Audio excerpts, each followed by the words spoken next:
Pegue 2 peitos de frango e vá fazendo cortes profundos.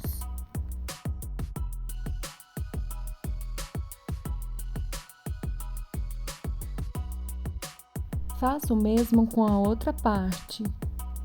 Em uma tigela, adicione 1 colher de chá de sal, 1 colher de pimenta do reino, 1 colher de páprica, 1 colher de chimichurri e 2 colheres de sopa de azeite. Misture tudo muito bem.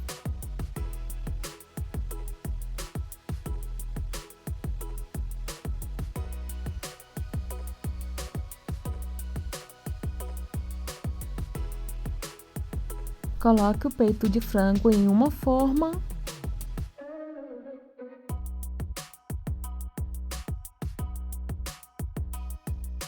Pincele a mistura dos temperos sobre o frango e entre os cortes, para que penetre bem todo o tempero.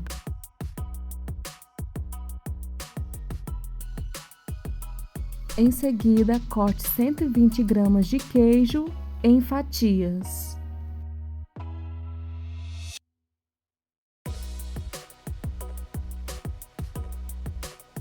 Corte um tomate em rodelas.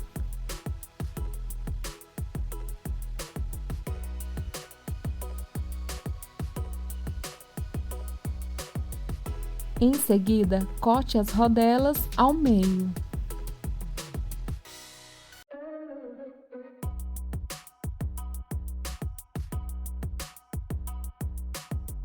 Entre os cortes do peito, vá colocando as fatias de queijo. Tá gostando? Então deixa seu like e se inscreva, ative o sininho para receber mais delícias como essa.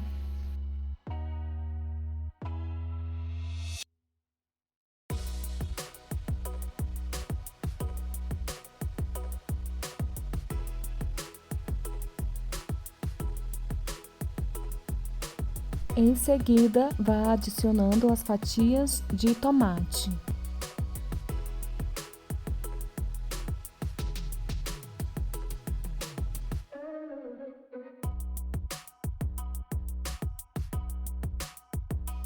Leve ao forno por 20 minutos a 120 graus.